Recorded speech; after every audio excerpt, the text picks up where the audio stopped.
तसंच आता पुढचं सांगितलं हां की मग खडमुगाच्या ठिकाणी हां हां ऐका आता सगळा चॅप्टर वाचा. यावर कोणी असे म्हणेल की गवयाच्या प्रत्यक्षाच्या वेळी, यावर कोणी असे म्हणेल ते म्हणजे वरचा विषय आलेला आहे परत त्याला.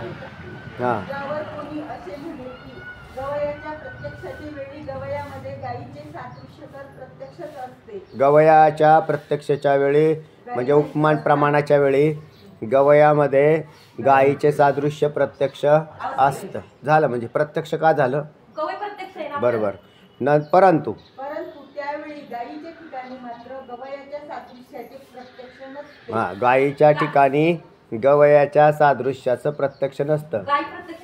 काहीच नाही तिथं, धर्मी नाही शिल्लक. नंतर कारण धर्मीशी इंद्रियांचा संयोग होतो तेव्हा इंद्रिय संयुक्त तादात्म्य संबंधाने सादृश्य धर्माचे देखील प्रत्यक्ष होते. आता पहा असा नियम आहे. म्हणजे असं आहे, कारण जेव्हा धर्मीशी इंद्रियाचा संयोग होतो तेव्हा इंद्रिय संयुक्त तादात्म्य संबंध, इंद्रियांच्या संयुक्त, इंद्रिय संयुक्त कोण तो विषय म्हणजे गो, तादात्म्य संबंधाने सादृश्य धर्माचे म्हणजे गावई आणि गायीच्या ठिकाणी असणाऱ्या सादृश्य धर्माचे प्रत्यक्ष होते आहे ना. ज्या वेळेला इंद्रिय संयोग झाला असला तर सादृश्य धर्माचं प्रत्यक्ष होते असा नियम आहे म्हणतात. सादृश्य धर्माचं प्रत्यक्ष केव्हा होईल, जर गोशी संबंध झाला इंद्रियांचा तर सादृश्य धर्माचं प्रत्यक्ष होईल. एरवी अन्यथा प्रत्यक्ष होणार नाही.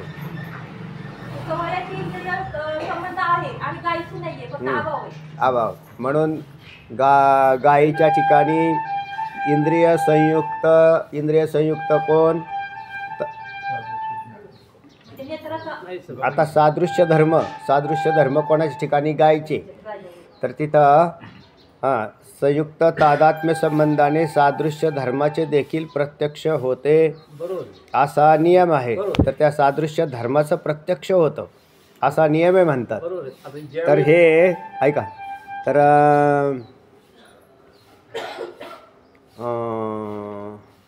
तादात्म्य संबंधाने सादृश्य धर्माचे प्रत्यक्ष होतं.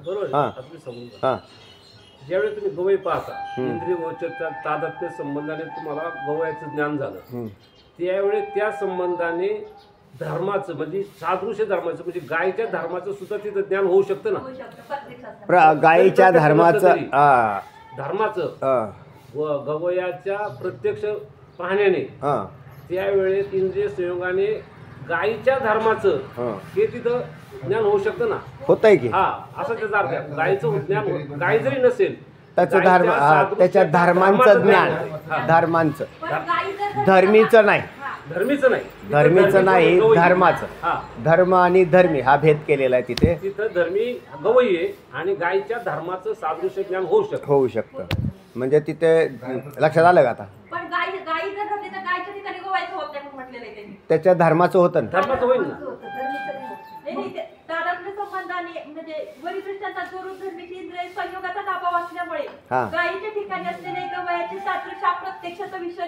बरोबर आहे. तिथं धर्मी म्हणतात तिथं धर्मी हा शब्द म्हणायचा आहे त्यांना. आणि धर्माचं प्रत्यक्ष होत आहे कारण धर्माचं जे ज्ञान आहे ते स्मृतीच्या मार्फत इथं त्या ठिकाणी आलेलं आहे. धर्मीचं एकच लक्षात ठेवा त्यातलं एवढं सोपं असं आहे, धर्मीचं प्रत्यक्ष होणार नाही आणि धर्माचं व्हायला अडचण नाही. तेवढा सरळ मार्ग आहे. ठीक आहे. अजून काय त्याच्यात तरी वाचा. वाचू दे काय अजून काय निघत असलं. इंद्रिय संयोगाचा अभाव असल्यामुळे गायीच्या ठिकाणी असलेले गवयाचे सादृश्य हा प्रत्यक्षाचा विषय नसतो. हा ह्यात याच्यात काही शंका आहे का? तुम्ही म्हणला ह्याच्यातच शंका आहे. आता धर्मीशी ऐका, तर धर्मीशी इंद्रिय संयोगाचा काय आहे म्हणून प्रत्यक्ष नाही. ठीक आहे, खाली वाचा आता. त्यामुळे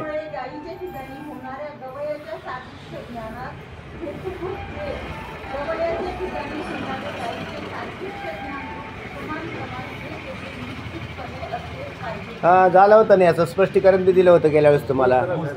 हां त्यांनी तर तुम्हाला इथं कंस केला आहे का तुम्ही? गवयाच्या ठिकाणी होणारे गायीचे सादृश्य ज्ञानरूप उपमान प्रमाण, याला कंस केला. उपमान प्रमाणात धरायचं का असं म्हणतो मी. त्यामुळे गायीच्या ठिकाणी होणाऱ्या आणि गवयाच्या सादृश्य ज्ञानास हेतुभूत, कोणाच्या? गवयाच्या सादृश्य ज्ञानास हेतुभूत कोण आहे? उपमान प्रमाण. म्हणजे जे कंसात दिले त्याचा अर्थ होतो उपमान प्रमाण. म्हणजे गवयाच्या ठिकाणी होणारे गायीच्या सादृश्य ज्ञानरूप उपमान प्रमाण, या सगळ्याचा अर्थ एकच घ्यायचा, उपमान प्रमाण. तर गवयाच्या सादृश्य ज्ञानास हेतुभूत कोण आहे? उपमान प्रमाण आहे. कारण तुम्हाला गायीच्या ठिकाणी कोण घेऊन गेलं? उपमान प्रमाण घेऊन गेलं. हे ते निश्चितपणे असलेच पाहिजे. बस उपमान प्रमाण असतेच बा. बस बस बस काही नाही. त्यांना या तरी हां. उपमिती असली तरी आता लक्षात आलं काय? उपमिती असली तरी उपमान प्रमाण दोन ठिकाणी. आधी असं उपमिती दोन ठिकाणी कुठे आहे हे पहिल्यांदा सांगा. नाही नाही, वेदांताच्या मताप्रमाणे आपण म्हणजे उपमिती धरतो, पण मग इथं बघा ना, मग काही शंका ठेवली नाही नाही, तुमची शंका सांगा, तिथलं जाऊ द्या. तुमच्या मनात काय? त्यामुळे गायच्या ठिकाणी होणाऱ्या गवयाचे सादृश्य ज्ञानास. हां. आता हेतुभूत कोण सांगितलंय?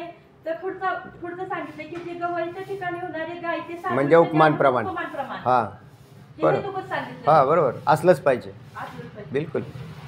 त्याशिवाय उपमिती होणारच नाही. उपमितीला कारण कोण आहे? उपमान प्रमाण आहे. आणि उपमान प्रमाण म्हणजेच गवयाच्या ठिकाणी असणाऱ्या गोचं सादृश्य ज्ञान. हे काय आहे? तिथं गोच्या धर्मांचं सादृश्य ज्ञान असं आहे ते. आणि ते तिथं असेल म्हणून तेच ज्ञान घेऊन, म्हणजे उपमान प्रमाण घेऊन हे कुठं गेले? गो धर्माच्या ठिकाणी गेले. आता म्हणजे तिथं गोचं प्रत्यक्ष नाही, तर तिथं गेले गायीच्या ठिकाणी, आणि मग त्यावेळेला तिथे उपमिती झालेली आहे. आता त्याचप्रमाणे हां. खडमृगाच्या ठिकाणी उष्ट्राचं हे सामान्य एक उदाहरण आलं म्हणजे दुसरं बी त्याच्यात सुटलं. तर याच्यामध्ये दुसरं काहीच नाही आहे. ते तुम्हाला जो धर्मींचा एक धर्मी समोर आहे आणि एक धर्मी समोर नाही. आता जो धर्मी समोर नाही ती गाय आहे ना, गो. म्हणून त्या गोच्या ठिकाणी ज्या वेळेला तुम्हाला ज्ञान होणार आहे ते तिथं जे ज्ञान होते ते उपमिती होते गोच्या ठिकाणी. पण मग इकडून ज्या वेळेला उपमान प्रमाण म्हणजे गवई सादृश्य गो असं ज्ञान झाल्यानंतर, म्हणजेच उपमान प्रमाणाची उत्पत्ती झाल्यानंतर तेच घेऊन तुम्ही कुठे गेले? गायीच्या ठिकाणी. त्यावेळे गोच्या ठिकाणी उपमान प्रमाण उपलब्ध होतं. कोणतं? गवई हा गायीसारखा आहे हे. म्हणून मग तिथं आता ते तिथं धर्मवंत, कारण तिथं आता तुम्ही गायीच्या ठिकाणी गेले तर तिथं आता गायीच्या ठिकाणी गवई हा गायीसारखा आहे असं ज्ञान होतं तिथं. गवई पहिल्यांदा गवई हा नाही, गायी ही गवयासारखी आहे. पहिल्यांदा गवई हा गायीसारखा आहे. पहिलं ज्ञान कोणतं आहे? गवय हा गायीसारखा, हे उपमान प्रमाण झालं. आणि गायी ही गवयासारखी आहे, उपमिती झाली. उपमिती झाली तिथं. चला.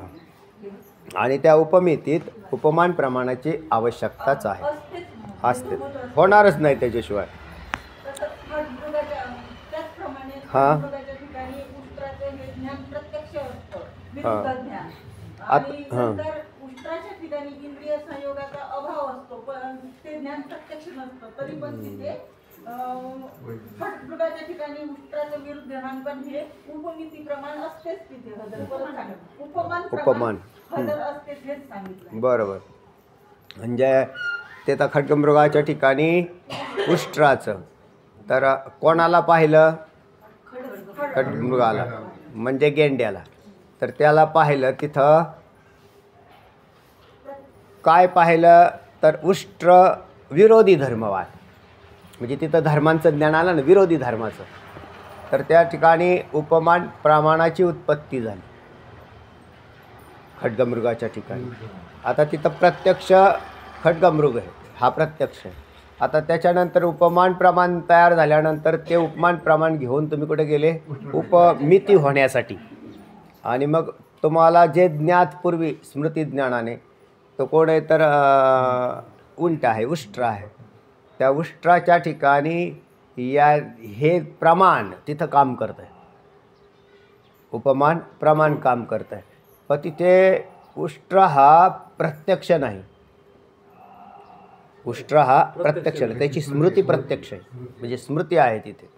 आणि त्या ठिकाणी तुम्हाला म्हणून याच्यात वेदांती व्यापार मानत नाहीत आणि नैयायिकांनी व्यापार आता इथं यांच्या ठिकाणी व्यापार मानलेला आहे त्यांनी. तो नैयायिक मानतात, नैयायिक 4च प्रमाणं मानतात आणि 4 प्रमाणात व्यापार घडतो असं म्हणतात ते. चला तर तेव्हा खड्गमृगाचंही समांतर उदाहरण आलं. पुढे परत आता हे आहे प्रश्नच आहे मला पूर्व पक्षाचाच आहे. त्या व्यतिरिक्त वेदांत परिभाषेच्या लिहिलेली आहे. ते म्हणतात की ध्यानानंतर उपमिनोमी अशी प्रतीती होते. ते उपमिती रूप ध्यान असते, पण वैधर्म्य ध्यानाने उपमिनोमी म्हणजे मी त्याला जाणलं. म्हणजे कशाच्याद्वारे जाणलं तर उपमान प्रमाणाच्या द्वारे मला हे ज्ञान झालेलं आहे, त्याचं नाव उपमिनोमी. आणि विरुद्ध ध्यानानंतर उत्तरकालीन उपमिनोमी अशी प्रतीती होत नाही असं त्यांचं म्हणणं आहे. तर वैधर्म्य ज्ञानानंतर उत्तरकाली उपमिनोमी होत नाही असं कोणाचं शंकाकाराचं म्हणणं आहे. हे म्हणणे सुद्धा हे आहे, म्हणजे आता उत्तर पक्ष सांगतो. कारण मुखाच्या ठिकाणी चंद्राचं जसं सादृश्य झाल्यानंतर मुखात चंद्रेन उपमिनोमी अशी प्रतीती होते. चंद्राच्या मुखाच्या ठिकाणी चंद्राची सादृश्य प्रतीती होते अशी ते उपमिती प्रमाणातून प्रत्यक्ष प्रमाणे असं म्हणतात त्यांचं म्हणणं आहे. तर परंतु ही मुखाच्या ठिकाणी चंद्राच्या सादृश्याची होणारी प्रतीती म्हणजे उपमिती प्रमाण असून प्रत्यक्ष प्रमाचं आहे. म्हणजे प्रत्यक्ष प्रमा म्हणजे प्रत्यक्ष प्रमा म्हणजे त्यांचं म्हणणं आहे की मुखाच्या ठिकाणी चंद्राची उपमिनोमी नाही तर प्रत्यक्ष आहे असं टीकाकाराचं म्हणणं आहे. हे टीकाकारांचं म्हणणं आहे ना वेदांत. हां, टीकाकारांचं म्हणणं चाललं आहे. म्हणून तेथे उपमिनोमीचा व्यवहार का वेदांती काय मानतात, वेदांती काय मानतात? तिथे उपमान प्रमाण मानतात. हां, आणि ह्या म्हणतो प्रत्यक्ष ज्ञान आहे. प्रत्यक्ष प्रमाण आहे. हां, प्रत्यक्ष आहे. हां, जेव्हा उपमान आणि उपमेयाची शोभा एकच असते तेव्हा उपमान अलंकार असतो. आणि अलंकाराचे सामान्य लक्षण उपमादिकांचे लक्षण आले ते अलंकार चंद्रिकाचे ग्रंथात आहे. ते जाऊ दे. हां, ते इथे विस्तार भयास्तव काही लिहिलेले नाही. ठीक आहे. सारांश सांगितला की जेव्हा उपमिनोमी अशी प्रतीती होते तेव्हा तिचा विषय ज्ञान नसून उपमा अलंकार असतो असं पूर्व पक्ष. हां, ठीक. पूर्व पक्षाचा विषय झालेला आहे. हे पूर्णच पूर्व पक्षाचं आहे. पूर्व पक्ष ठीक आहे. हां, येथे उपमिती हा शब्द सादृश्य ध्यानजन्य ध्यान किंवा वैधर्म्य ध्यानजन्य ध्यान या पारिभाषिक शब्दानेच वापरलेला आहे. आता पहा, तो म्हटला आता तिथं जो शब्द आहे ना तो अलंकारिक भाषेत वापरलेला आहे ना. म्हणजे उपमा हा अलंकार म्हणून म्हणला तो. आणि वेदांती म्हणतात तसा नाही, तर हा काय पारिभाषिक शब्द आहे. नसता असा नाही. आता पारिभाषिक शब्द म्हणजे काय हे पुढे जाऊन सांगतील तुम्हाला.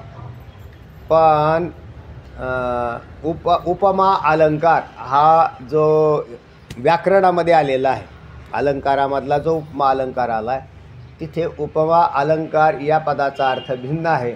आणि उपमान प्रमाणात जो उपमिती हा शब्द आलेला आहे तो उपमा अलंकार म्हणून आलेला नसून तो पारिभाषिक शब्द आहे.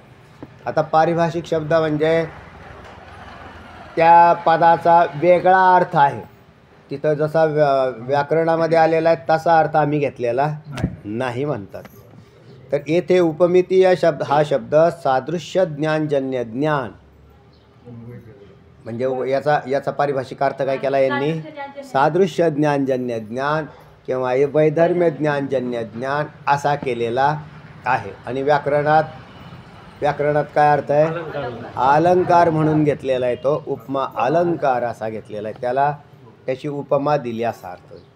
आणि इथे आम्ही सादृश्य ज्ञान जन्य ज्ञान याच्यात फरक पडला. आता तेही सांगितलं होतं तुम्हाला.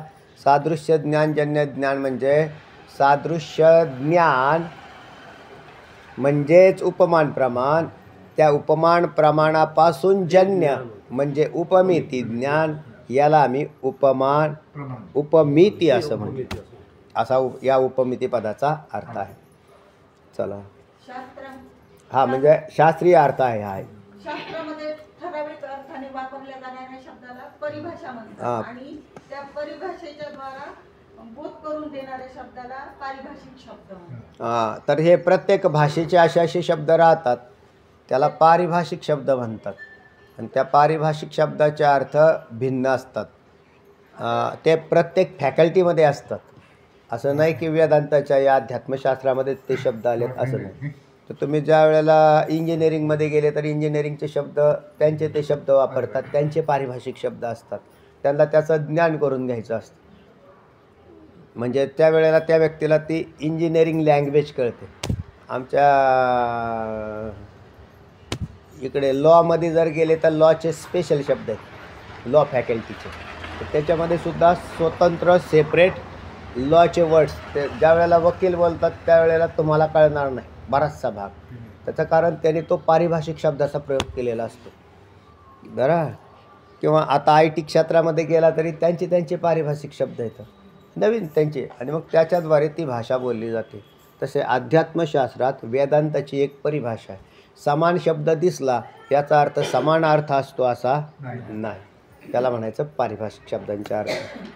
आणि तिकडे व्याकरणामधला आलेला उपमान आणि इथला आलेला उपमिती या पदांचे अर्थ भिन्न आहेत. म्हणजे वेदांत परिभाषाच्या टीकाकारांची फजिती कुठून झाली? त्यांना पारिभाषिक शब्दाचा अर्थ कळाला नाही, म्हणून त्यांनी व्याकरणाचा शब्द उचलून आणला आणि अर्थ जुळवून घेतला. तर ते म्हणतात तसं नाही. चला, त्याच्यासाठी उदाहरण दिलं छंद ग्रंथांमधलं की 5, 6, 7 या अर्थाचे बोधक अनुक्रमे बाण, रस आणि मुनी हे आहेत. आता इथे असं म्हटलं जातं का आपल्याकडं आता हे 5 बाण हे कामदेवाच्या भात्यामध्ये आहेत, त्याला 5 या शब्दाने उच्चारलं जातं. 6 हा जो शब्द आहे तो रसांसाठी बोलला जातो. तर 6 रसांचं. आता तुम्हाला नवरसी भरवई सागरू करोनी उचित रत्नांचे आगरू असा शब्द प्रयोग केला. तर नवरसी, तर तिथं रस हा शब्द आणि 9 हे पद कोणत्या अर्थाने आलेलं आहे? हां, तिथे 9 हा हे पद बदललं. नाही तर तिथं मी परत षड्रस करताल. नाही ना, हास्य. काय रस आहेत त्याचे? काय करुण, शांत, हास्य, करुण, विभत्स्य, रौद्र, हे जे रस आहेत यांना काय म्हटलेलं आहे? मग आता हे अलंकारातलं आलं का नाही तिकडे? म्हणजे अलंकारात रस शब्द केला. आपल्या भाषेमध्ये जर आपलं चाललेला असेल व्याकरणाचा विषय आणि तिथे रसांचा विषय काढला तर तुम्ही षड्रस नाही न्यायचे. आणि व्यंजनांचा विषय चाललेला असेल, व्यंजनं म्हणजे तुम्ही बनवणारे पदार्थ, तर ते म्हटले तिथे जर चाललेला असेल तर तिथं षड या 6 पदाचा अर्थ लगेच भोजनातले रस असा होईल आणि ते भाषेतले रस असा झाला. म्हणजे तिथे असे बदल होतात. रस शब्द एकच आहे का नाही, पण तिथं कुठे वापरला याच्यावरून. तुम्ही जर भोजन करत असताल तर ते सगळे रस आले वा, तो लगेच म्हणायला लागला बिभत्स्य आला, शांत आला. तर नाही, कटु आम्ल लवणात तीक्ष्ण, ते रस धरायचे, षड्रस धरायचे. पुढे 7 असा शब्द प्रयोग केला जातो. तर सप्त मुनी किंवा सप्त ऋषी असा शब्द प्रयोग केला जातो. आज आपल्याकडं मुनी जेवायला येणार आहेत. म्हणजे मुनी जेवायला येणार आहेत म्हणजेच त्यांना कळालं की आज आपल्याकडे 7 माणसं जेवायला येणार आहेत असा. चला, अशा प्रकारे प्रकारे ते तिथले पारिभाषिक शब्द आहेत. हां, म्हणून हे त्याचप्रमाणे पारिभाषिक शब्द आहेत. हां हां ज्ञानशास्त्रात आणि अद्वैतशास्त्रात उपमिती हा शब्द देखील भिन्न भिन्न पारिभाषिक अर्थानेच वापरला जातो. हो. हं. म्हणून उपमिती हाही एक पारिभाषिक शब्द आहे. उपमिती हाही एक पारिभाषिक. पारिभाषिकच शब्द आहे. ठीक आहे. सारांश याप्रमाणे म्हणजे त्याने काय लावले होते वरती संबंध लावला होता व्याकरणाचा लावून उपमान प्रमाणाच्या द्वारे. हां, तो काय म्हटला होता तर तिथं प्रत्यक्ष होतं म्हणतो तो, है ना.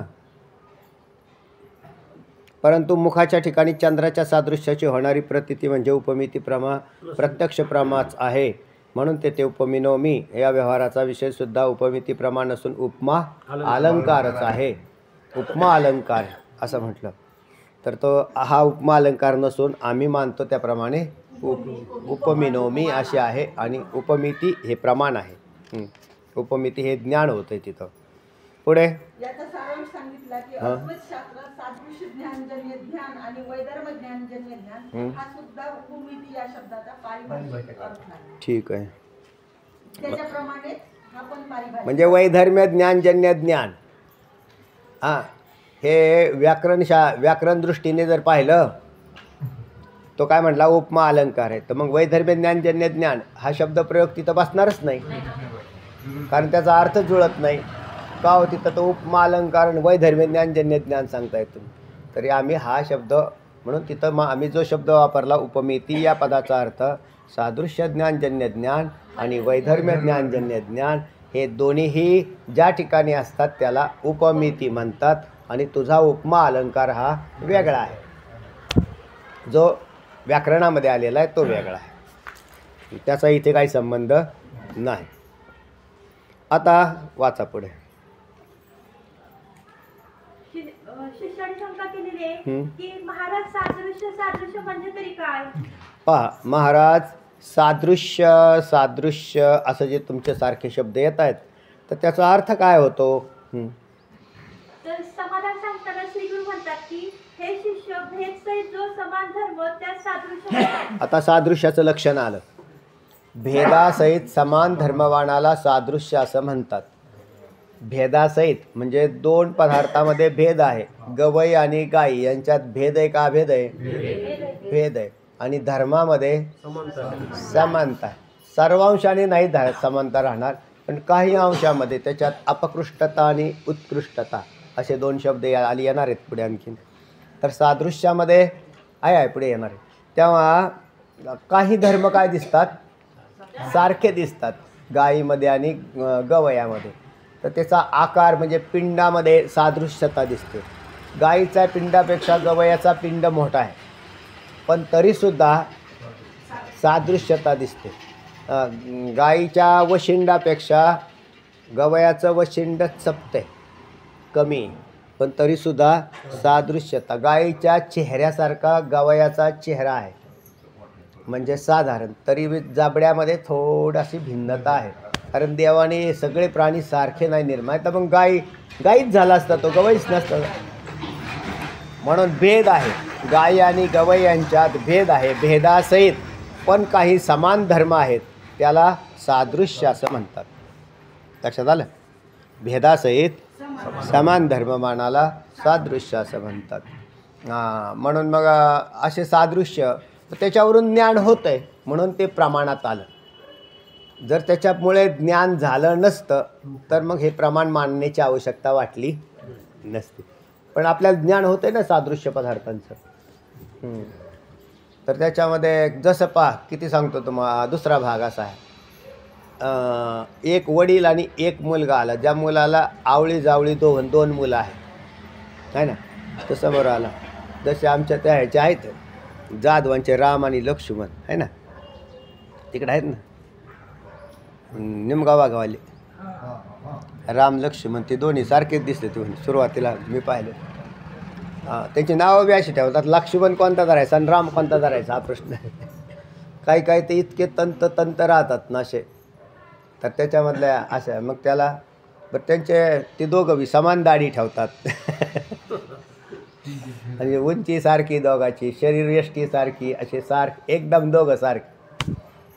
तर मग आपण हा राम आहे का हा लक्ष्मण आहे, आता जे नेहमी पाहतात त्यांना तो भेद कळतो. तर ह्याच्यात भेद, त्या दोघांच्यात भेद आहे का अभेद आहे? भेद आहे, पण बऱ्याच अंशामध्ये असं. तर त्या बहुतेक असं आवळ्या जावळ्यांच्यामध्ये बऱ्याच अंशामध्ये होत राहतं. याला सादृश्य असं म्हणतात. चला, जसे गवय आणि गाय यांच्यामध्ये भेद आहे, तो भेद असूनही गवय आणि गाय यांच्या समान अवयव सुद्धा आहेत. बरोबर. काही अवयव काय आहेत? आत्ता सांगितल्याप्रमाणे मी आत्ता वर्णन केलं ना, त्याप्रमाणे काही अवयवसुद्धा समान. तर शेपटामध्ये गवयाचं शेपूट आणि गाईचं शेपूट हे सारखं असल्यासारखं दिसतं. गवयाचं शेपूट थोडंसं लांब आहे, कारण तो प्राणी कसा आहे? मोठा आहे. आणि गाईच्या शेपटामध्ये त्याच्यामध्ये थोड्या अंशामध्ये तरी भेद असणार. असं नाही की एकदम दोन्ही सारखे बसवलेले. कानामध्ये सुद्धा तुम्हाला आता कान त्यांची उघडझाप करण्याची पद्धती सारखी आहे, की गाय जशी अशी करते अशी अशी अशी तशी तो प्राणी तसा करतो. कानामध्ये सादृश्य आहे, पण लांबी रुंदीमध्ये फरक. हेच गवयाचे गायीचे सादृश्य होय. बरे, गायीमध्येच गायीचे समान धर्म आहेत, पण तिचा तिच्याशी भेद नाही. बरोबर आहे, कारण सादृश्य गायी कशी आहे? गायीसारखी आहे. ते म्हणले मग काय उपयोग आहे तुमच्या या बोलण्याला? कारण गायीच्या सादृश्य गायी आहे या बोलण्यात काय अर्थ नाही. कारण तसं म्हटल्यावर धर्मी एकच झाला. आम्हाला काय पाहिजे? वेगळा पाहिजे, धर्मी वेगळा पाहिजे. तर तिथं आम्ही सादृश्याची तुलना बी करू शकतो. कारण दोन गायांच्यामध्ये दोन्ही धर्मी एकच आहेत, आणि सगळ्यांचे धर्मही, दोन्ही गायांचे धर्मही सारखे आहेत. म्हणून तिथं गायीमध्ये गायीचे समान धर्म आहेत, पण तिचा तिच्याशी भेद नाही. दोन गायांचे धर्म समान आहेत. एका वेळेने हा अर्धा अर्थ जुळला असता, पण दोन गायांच्यात काय नाही? भेद नाही. म्हणून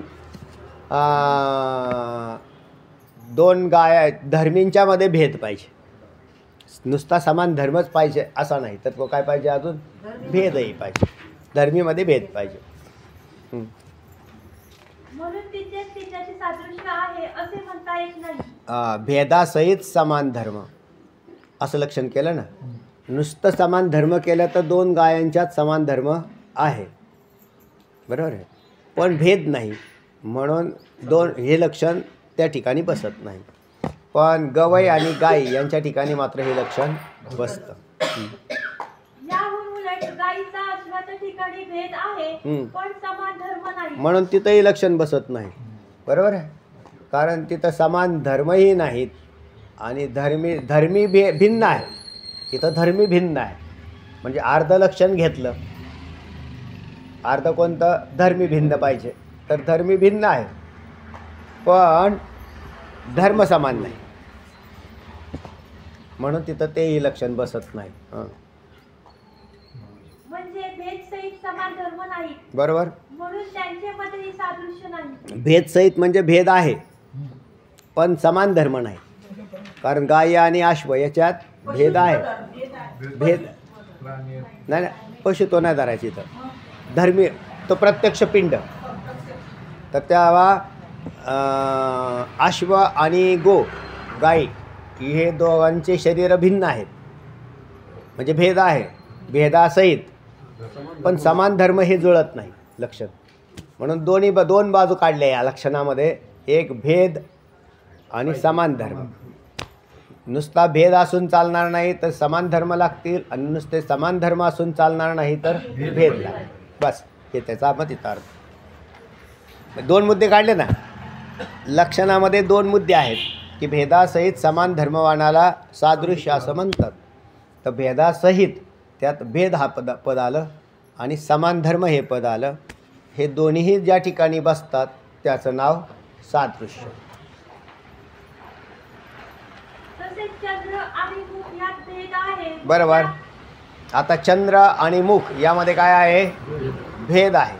म्हणजे धर्मी बी दोन आहेत, एक चंद्र आहे आणि एक मुख आहे, आणि त्यांच्यामध्ये काय आहे? समान धर्म आहेत. समान धर्म म्हणजे दिसण्यामध्ये सारखेपणा, म्हणजे त्या दिसण्यातला तेजस्वीपणा, किंवा काय म्हटलेलं आहे इथं त्यांनी, आल्हाददायकता. हा, चंद्र जसा आल्हाददायक आहे तसे काही माणसं हसतमुख राहतात, तर त्यांचा मुखही आपण त्याला म्हणतो आल्हाददायक. का तुमच्याकडे पाहिल्यावर ना आनंद वाटला, कारण तुम्ही रडत नाही. म्हणजे आल्हाददायक, ते त्यांच्याकडे पाहिलं तरी बरं वाटतं, म्हणून त्याला चंद्राचा दृष्टांत द्यायला काय अडचण नाही. चला. तसेच चंद्र आणि मुख यात भेद आहे व त्या भेदासह वर्तमान चंद्राप्रमाणे मुखाच्या ठिकाणी आल्हादजनकता रूप समान धर्मही आहे. आल्हादजनकता, हा म्हणजे आनंद वाटणं त्या व्यक्तीला. काही माणसं पहा, ते माणसं भेटली तरी बी आनंद वाटतो, तर ते तर म्हणायचे बा हा तुम्ही त्याच्यात आहे, तर त्याला आपण म्हणतो तुम्ही तर देव भेटले बा, कारण देवसुद्धा आम्हाला आल्हाददायकच आहे ना, म्हणून त्याला आपण देवाचा देव म्हणतो ना. वा वा माऊली आले, वा तुम्ही आले, भेटले, चांगलं झालं, कारण तुम्ही भेटल्यावर आनंद वाटला. म्हणजे आता माऊलींचा दृष्टांत दिला का नाही आपण त्यांना, म्हणजे माऊलींना पाहिल्यावर तुम्हाला काय वाटतं, आल्हाददायकता, आणि तशीच त्या व्यक्तीला पाहिल्यावरही तर आपण त्याला माऊली म्हणतो. चला. हे चंद्राचे मुखाचे सादृश्य. या प्रकाराने उपमान उपमेय यांच्यात सुद्धा भेदसहित समान धर्म असणे हा सादृश्य या पदाचा अर्थ होय. तर सादृश्य पदाचा अर्थ असा आहे की याचप्रमाणे उपमान आणि उपमेय यांच्यात सुद्धा भेदासहित, म्हणजे दोघांच्यात काय पाहिजे, भेद, आणि समान धर्म असणे हाच सादृश्य आहे. आणि आता इथं उपमान गाई आणि उपमेय कोण आहे, ज्याला उपमा द्यायची तर गवयाला गायीची, आणि गायीच्या ठिकाणी गवयाचे धर्मांची. तर ह्या दोन्हींच्यामध्ये काय केलेलं आहे, भिन्नता केलेली दिसते तिथे, म्हणून उपमान आणि उपमेय. आता इथे गो सादृश्य गवया हा असं म्हटलं ना, गो सादृश्य म्हणजे गोच्या समान धर्मांनी युक्त असा कोण आहे, गवया आहे ना. तर तिथे आता इथे उपमान आणि उपमेय, तर गायीचा आता जोपर्यंत त्या पदाचा अर्थ ज्ञात नाही, गवई पदाचा अर्थ ज्ञात नाही, तोपर्यंत असं होईल की समोर कोण पाहिला, गवई पाहिला, बरोबर आहे. मग आता त्या गवयाला गायीची उपमा देता येते, बरोबर आहे. उपमान झालं, हां, आणि गवई उपमेय झालं, गवई उपमेय झालं, बरोबर आहे. कारण जे समोर आहे ना त्याच्या ठिकाणी काय शब्द आलता, मुखम चंद्रम उपमिनोमी, मुखम चंद्रेन उपमिनोमी. तर तिथं सुद्धा मुखम म्हणजे मुख आला, कारण मुख समोर आहे ना, म्हणून ते काय झालं, मुख समोर आहे, उपमेय, आणि जे समोर नाही उपमान, ते समोर नाही. हां, कारण जे प्रत्यक्ष नसतं त्याला उपमा म्हणायचं. उपमा आपण कशाची दिली, समोर आता त्या मुखाला एक नयनाला कमळाची उपमा दिली. तुमच्यासमोर कमळ आहेत का नयन आहे, नयन आहे, मग नयन काय आहे, आणि बरोबर नाही, उपमान कमळ काय झाला, उपमान, उपमेय नाही, उपमान नाही ना. आता इथं प्रमाण नाही सांगत, ती फक्त उपमान आणि उपमेय एवढं सांगतो.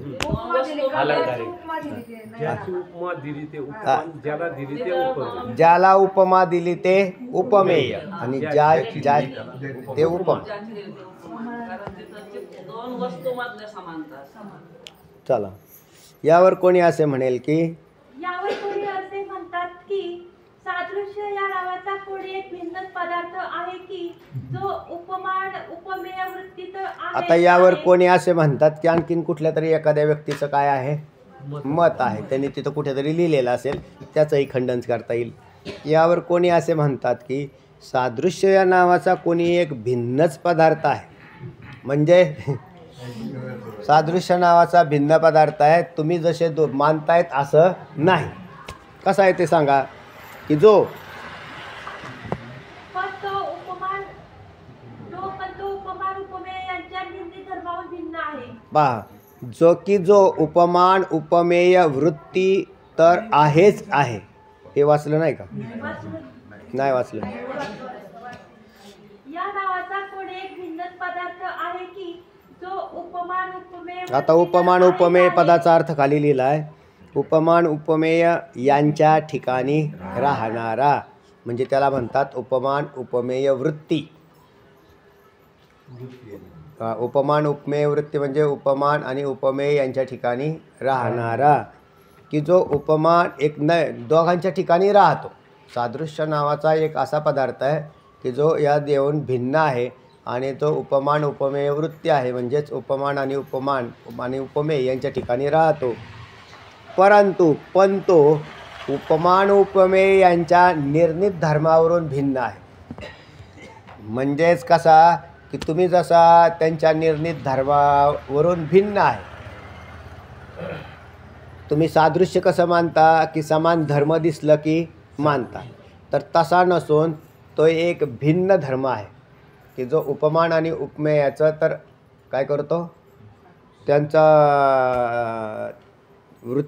तत्ववृत्ती आहे, म्हणजे त्यांच्या ठिकाणी राहतो, परंतु तो नसतो की जे तुम्ही मानता, म्हणजेच भिन्न आहे. तुम्हाला शक्ती प्रकरणाचा विषय दिला होता, वाक्याची शब्दाची शक्ती हा विषय होऊन गेला शब्दशक्तीचा. त्याच्यामध्ये शब्दशक्तीमध्ये एक अशा मत आलेलं आहे की ज्याच्यामध्ये वेदांताच्या मताच्या समान मत आहे, परंतु ते म्हणतात तुमच्या मताप्रमाणे आम्ही नाही मानत. म्हणजे असा की न्यायशास्त्रकार शब्दशक्तीमध्ये ईश्वराच्या इच्छेला शक्ती मानतात, बरोबर आहे. वेदांती हे पदाच्या ठिकाणी शब्दबोध करून देण्याची अर्थजनकता रूप शक्ती मानतात. कोण मानतं? वेदांती. वेदांताचं मत काय आत्ता सांगितलं, पदाच्या ठिकाणी पदाच्या अर्थाची ज्ञान करून देण्याची शब्दज्ञानाची जी हेतुता त्याला काय म्हटलं, शक्ती असं म्हटलं. म्हणून कुठे राहते? पदाच्या ठिकाणी राहते असं कोण म्हटलं? वेदांती. आता वैयाकरणी काय म्हणतात, त्यांच्यावर लक्षण देताना असं म्हटलं की पदाच्या ते असं म्हटले की पदाच्या ठिकाणी असणारे पदाच्या ठिकाणी असणारी अर्थज्ञानाची हेतुकता ही पदाची शक्ती आहे, असं समांतर मत वेदांत्याशी दिलेलं आहे. जसे वेदांती बोलले तसेच ते बोलले. त्यामुळे लोकांना बरं वाटलं की ते म्हटले मग वैयाकरणी मग नवीन कशाला मांडता, वेदांती असंच आहे की म्हणा. तर ते लगेच म्हटले आम्ही तुमच्यासारखं नाही मानत. मग ते पदाच्या ठिकाणी शक्ती मानता का पदार्थाच्या ठिकाणी मानता? ते म्हणले दोन्हीकडे बी नाही मानत. मग दोन्हीकडे नाही मानत, मग त्याच्या मताचं खंडन आलं की तुला शक्ती कुठेतरी एका व्यक्तीच्या ठिकाणी मानावी लागते. जर व्यक्तीच नाही मांडली तरी शक्ती कसा मानशील? आता हिथं बी तो सापडला का नाही?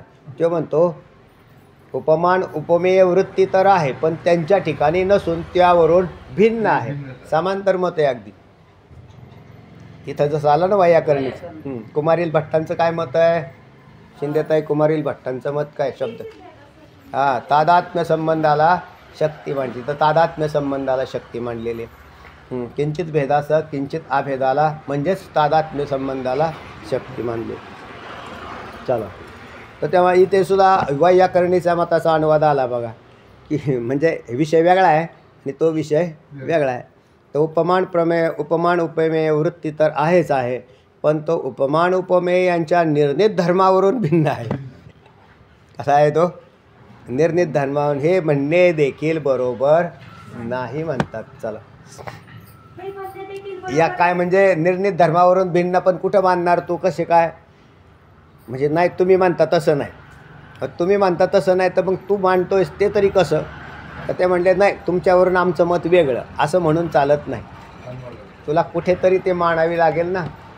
चला, कारण जेव्हा दोन भिन्न पदार्थांमध्ये समान धर्म अल्प प्रमाणात असतात तेव्हा त्यास अपकृष्ट सादृश्य म्हणतात. अपकृष्ट सादृश्य कशाला म्हणतात? सगळ्या अंशामध्ये नाही जुळत. आता थोड्या अंशामध्ये ठीक आहे, म्हणजे थोड्या अंशामध्ये त्याच्यातलं सादृश्य जुळलं, पण सर्व अंशात जुळत नसेल तर त्याला अपकृष्ट सादृश्य असं म्हणतात. आणि बऱ्याच अंशामध्ये 100% नाही पण पुष्कळ अंशामध्ये त्याचे धर्म, म्हणून म्हटलं की जुळ्यांच्या ठिकाणी जुळ्यांच्या ठिकाणी उत्कृष्ट सादृश्य असतं आणि दोन भावांच्या वेगवेगळ्या जुळे नाहीत तर त्यांच्या ठिकाणी अपकृष्ट सादृश्य असतं. कारण दोघं भाव थोड्या अंशामध्ये काय वेळेला तर दोन्ही एक आईवर असतो एक बापावर असतो, मग तिथे तर कुठे जुळत नाही. पण साधारण जर असेल तर त्यांच्यात थोड्याशा लकब जास्ती ना चेहऱ्यामध्ये, ते ओळखी येतात किंवा हे तुमचे भाऊ का होय थोडंसं दिसतात तसे. पण जुळे मात्र लय फारच एकदम काय तर तीळसुद्धा जागेवर असतं ते तसेच आहे बरं का ते दोघं हां रामलक्ष्मण एकदम. आणि अजून कोणाचे पाहिले दोघं भाऊ होते, हां 6 महिन्यांनी सुट्टीनंतर गेले का तरी फसायचे, हा कोण हा कोण 6 महिने एकत्र राहिले तरी हां. अजून एक उदाहरण होतं माझ्यासमोर, मला विस्फोरण झालं त्याचं. हां बरोबर. जावळेंचा काय नाव, ज्ञानेश्वर आणि तुकाराम. हां दोघं सारखेच बिलकुल. हां तेच म्हटले, मला आठवा ना कसं काय ते माऊलीन तुकोबा त्यांची नावं बी तशी ठेवलेली. मग कोण आला, तुकाराम आला का माऊली आला. तर ते दोघं सारखेच बरोबर, ते बी आवळे जावळेच आहेत. आणि जेव्हा समान धर्म अधिक प्रमाणात असतात तेव्हा त्यास उत्कृष्ट सादृश्य असे म्हणतात. ठीक आहे. अशा प्रकारे समान धर्माच्या निराधिकतेमुळे सादृश्यामध्ये उत्कृष्टता अपकृष्टता होते. म्हणजे आता उत्कृष्टता आणि अपकृष्टतेला कारण धर्मामधला भेद दिसतो. जरी समान धर्म असतील तरी सगळेच धर्म समान असतात असं नाही, तर काही जास्त मिळतात जुळतात आणि काही जुळत नाही म्हणतात. हां पुढे. पण केवळ एवढ्याने सादृश्यता नावाचा निर्णित धर्माहून एक वेगळाच पदार्थ आहे हे सिद्ध होऊ शकत हां म्हणजे याच्यावरून एक वेगळाच पदार्थ आहे. सगळे पदार्थात कुठे इतकी उत्कृष्टता असते का धर्मांची, काहींच्या ठिकाणी असते काही नसते, म्हणून आम्ही सादृश्यता नावाचा वेगळाच धर्म मानू तिसराच, तर हे म्हणणं युक्त नाही होणार. जर सादृश्यता हा एक निर्णित धर्मापेक्षा अतिरिक्त म्हणजे वेगळाच पदार्थ असेल तर ती सादृश्यता ब्राह्मणात्वादी जातीप्रमाणे अखंड राहील. ती अखंड राहायला पाहिजे. कारण तुम्ही जर असा वेगळाच नवीन एखादा पदार्थ तयार करून मांडला तर ती काय राहील, तर ती सादृश्यता ब्राह्मणात्वादिक जातीप्रमाणे, कारण ब्राह्मणाच्या ठिकाणी असणारी ब्राह्मणत्व ही जाती बदलते का, बदलत नाही, ती बदलत नाही. तशी तुमची सुद्धा सादृश्यता बदलणार नाही. म्हणजे तुम्ही जे ठरवलेला जो बनवलेला आहे की निर्णित धर्मावरून वेगळाच काही धर्म मानणार, तर त्याच्यात सुद्धा बदल व्हायला नाही पाहिजे. म्हणजे ते अखंड राहील है ना. मग त्यामध्ये उत्कर्ष अपकर्षही घडणार नाही. मग त्याच्यात उत्कर्ष आणि अपकर्षही घडणार नाही. म्हणजे त्याच्यात कमी अधिकपणात होणारच नाही. म्हणून भेदसहित समान धर्मरूप सादृश्य असते असे श्री उदयन आचार्यांचे मत सिद्धांत मतात. उदयनाचार्य असं म्हणतात. व्याकरणशास्त्राचे गाढे पंडित, त्यांचं नाव उदयनाचार्य. तर त्यांनी असा निर्णय दिलेला आहे की ते त्यांचं मत युक्त आहे. तर त्यांचं मत हेच आहे. आत्ता जे आपण वर्णन केलेलं आहे वेदांतशास्त्राचं जे मत आहे ते उदयनाचार्यांच्या मत. हां त्याच्यामध्ये भेद असला पाहिजे. नवीन तुम्हाला तिसरा पदार्थ मानता येणार नाही. तर इथे जसा ठरवलेला आहे सादृश्य या पदाचा अर्थ तसाच ठरावा लागेल. तुम्ही त्यावरून भिन्न मानून एखादा नवीन सादृश्य मानता तर ते जुळत नाही. कारण त्याच्यात अपकृष्टता आणि उत्कृष्टता घडणार नाही. तर तो मग ती एक फिक्स पदार्थ होईल. आणि इथे तर आम्हाला काय करायचं आहे, भिन्नता दाखवायची, भेद दाखवायचा, भेदासहित दाखवायचं आहे. चला पुढे. आता 6वा मुद्दा चाललाय की करणाच्या लक्षणाचा निर्णय. ठीक आहे. करणाच्या म्हणजेच प्रमाणाच्या. करण हे पदाचा अर्थ काय आहे, प्रमाणच आहे. पण ते काय, आता करणामध्ये 2 भाग आहेत. व्यापारवान, असाधारण आणि व्यापारहीन. तर असं व्यापारवान आणि व्यापारहीन, काहींच्यामध्ये व्यापार घडतो, काहीमध्ये व्यापार घडत नाही, असे दोन प्रकार घडतात. म्हणून करण ज्या वेळेला आहे, करण कोणाला म्हटलं? व्यापारवान असाधारण कारण, असं लक्षण कोणी केलेलं आहे? दोन्ही नाही आहे की नाही. व्यापारवान असाधारण कारण, त्यांचं म्हणणं आहे करण आम्ही त्यालाच म्हणू की ज्याच्यात व्यापार घडतो. जर व्यापार घडला नाही तर त्याला साधारण कारण म्हणावं, करण म्हणायचं नाही, असं नैयायिकांचं मत आहे. पण वेदांती म्हणतात तुमचा व्यापार घडो नाही तर नाही घडो, त्याचं असाधारण कारणत्व तर राहतं ना. म्हणजे असाधारण कारण, नुसतं असाधारण कारण नाही म्हणायचं. हां, काय आत्ता म्हटलं मी? साधारण म्हटलं का? लक्ष होतं का नाही कोणाचं? तर व्यापारवान किंवा व्यापारहीन हे दोन्ही म्हणजे असो किंवा नसो, आम्ही त्याला काय म्हणू? असाधारण कारण म्हणू. आणि असाधारण कारण असं म्हणायला अडचण नाही. असाधारण कारण जे असतं तेच त्या ठिकाणी प्रमाण असतं. वेदांती मानतं ते प्रमाण झालं ना, असाधारण कारण झालं ते. आता असं का म्हणलेलं आहे किंवा दोन्हींच्या मतात असा भेद का निर्माण झाला आहे? तर त्याचं कारण आहे न्यायशास्त्रकार व्यापारवान आणि व्यापारहीन असे त्या म्हणून भेद निर्माण कशासाठी करतात? तर न्यायशास्त्राने 4च प्रमाणं मांडली, बरोबर.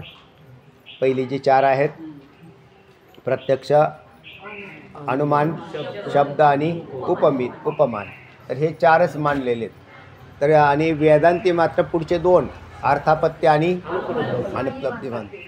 तर त्याच्यात वेदांत मतामध्ये प्रमाणे पहिल्या 3 प्रमाणामध्ये व्यापार घडतो आणि नंतरचे उपमान, अर्थापत्ती आणि अनुपलब्धीमध्ये व्यापार घडत नाही. म्हणून त्यांच्या परत 3 प्रमाणांचा प्रश्न तयार होतो आहे. तर त्याच्यापेक्षा वेदांत्याने तुमच्यात व्यापार घडो किंवा व्यापार न घडो, आम्ही त्याला प्रमाण मानू, असे वेदांत्याचं मत आहे.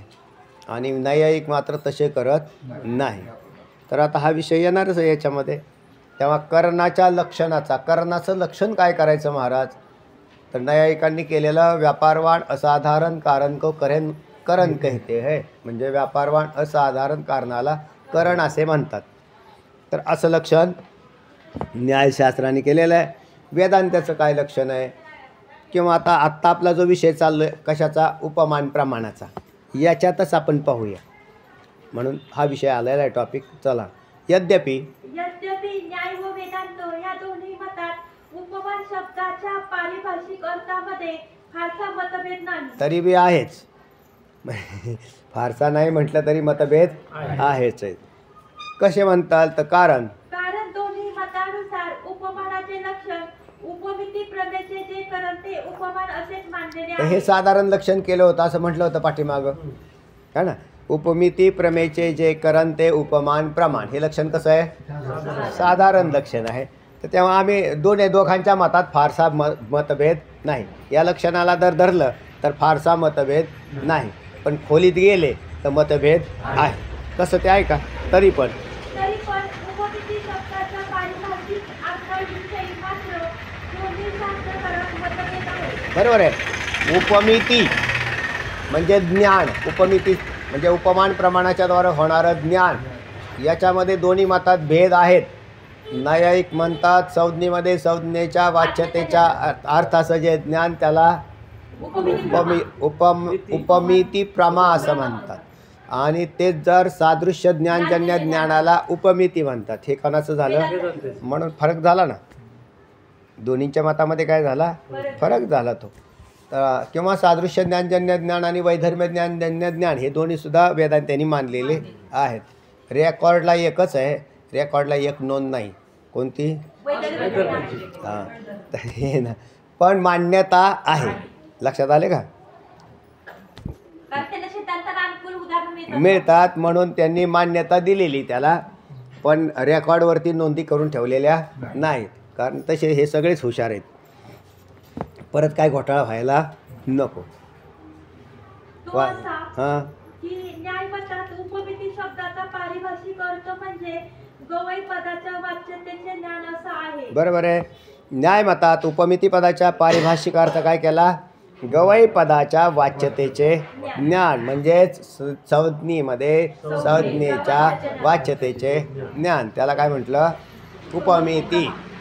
संज्ञेमध्ये म्हणजे गवई नावाचं पद आणि त्या पदाचा जो पदार्थ म्हणजे तो गवई. संज्ञेमध्ये संज्ञेच्या म्हणजे त्या गवयाच्या वाच्यतेचे जे ज्ञान, वाच्याचे ज्ञान, तर तिथं उपमिती केला जातात. त्याच्यानंतर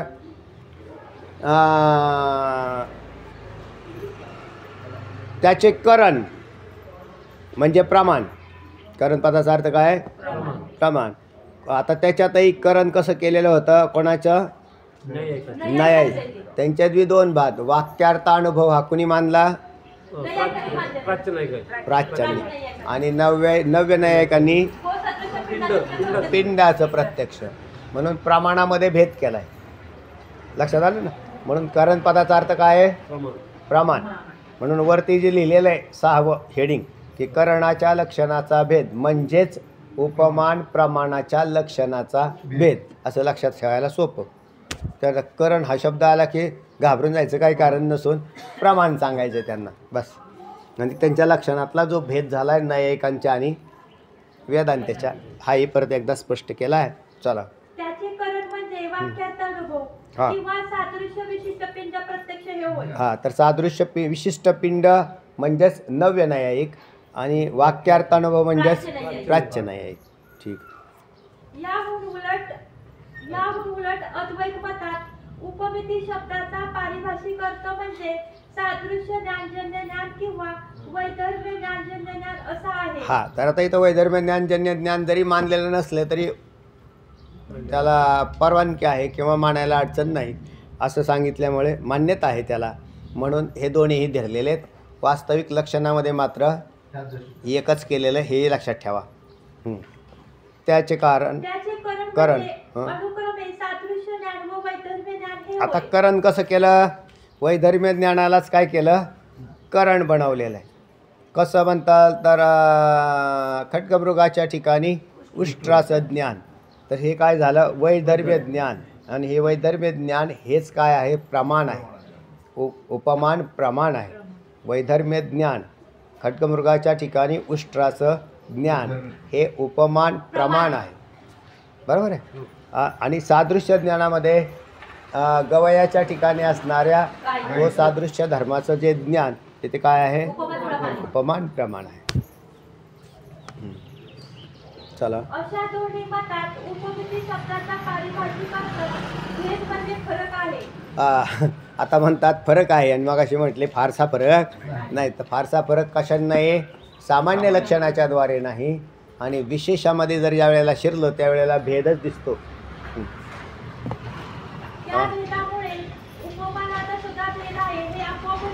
बरोबर आहे. उपमानाचा सुद्धा काय झालेला आहे? भेद झालेला आहे तिथे.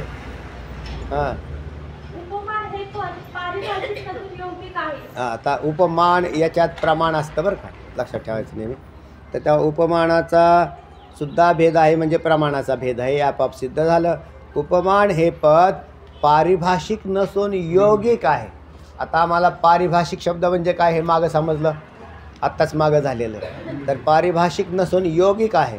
आता यौगिक म्हणजे काय ते आम्हाला सांगा. तर इथं लक्षण दिलेलं आहे. दोन्ही लक्षणं पाठ ठेवा, लक्षात ठेवा. ते परत लक्षात आलं उच्चारलं किंवा हा पारिभाषिक अर्थ आहे, या पदाचा हा पारिभाषिक अर्थ आहे, हा रूढ अर्थ आहे, हा व्यंजनेने केलेला अर्थ आहे, हा गौणी अर्थ आहे आणि हा यौगिक अर्थ आहे. ते काय आहे तर प्रत्येक पदाचे वेगवेगळे अर्थ. म्हणून व्यंजना यांनी केलेला अर्थ शब्द प्रमाणामध्ये केलेला विषय हा सगळा. व्यंजनावृत्ती तर रूढी अर्थ तिथं तो विषय गेलेला आहे, पाहून घ्या. तर त्या तसा यौगिक अर्थ म्हणजे पदांचे जी पदं योजलेले आहेत त्या पदांच्या मूळ अर्थाला धरून जो अर्थ केला जातो तो यौगिक अर्थ असतो. पदाला धरून जसं तुम्हाला सांगितलं की अत्री अत्री हे पद वापरलं मी. अत्री कोण आहेत? ऋषी आहेत. अत्री हे योगिक पद आहे. म्हणजे नाही आणि त्रि म्हणजे तीन. तीन नाही. तीन कोण नाही? सत्व, रज आणि तम या गुणातीत जे ऋषी आहेत त्यांचं नाव अत्री असं आहे. म्हणून हे योगिक पद आहे. शांत का झालं? योगिक अर्थाचं पद झालं. दत्तात्रय हे नाव. मग दत्त म्हणजे दान आणि त्रय म्हणजे तीन, ब्रह्मा विष्णू महेश, या तिघांनी दिलेलं दान म्हणजे दत्तात्रय. हा काय झाला? योगिक अर्थ झाला.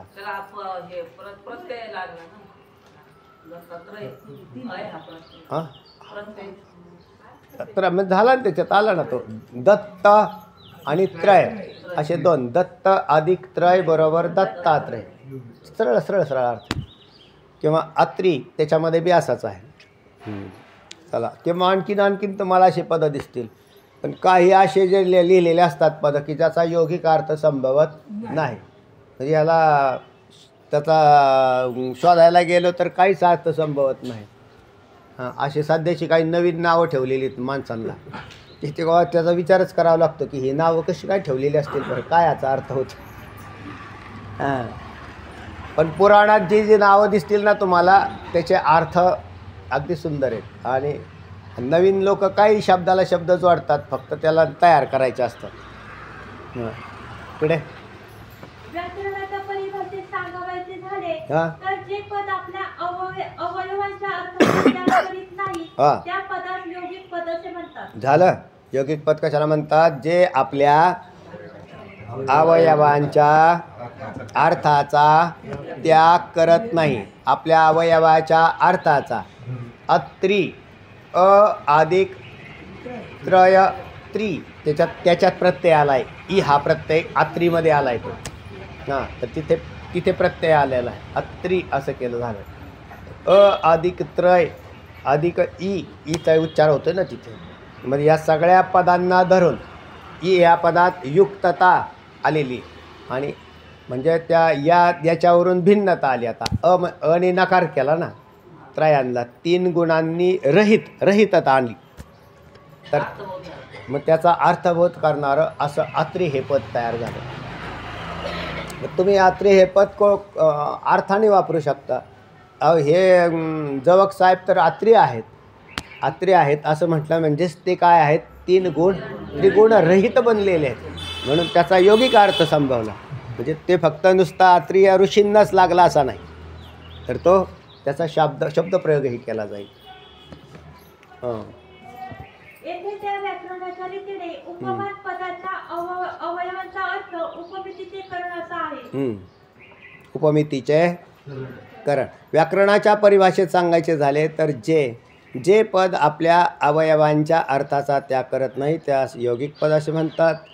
येथे त्या व्याकरणाच्या रीतीने उपमान पदाच्या अवयवांचा अर्थ उपमितीचे करण असा आहे. लक्षात आलं ना?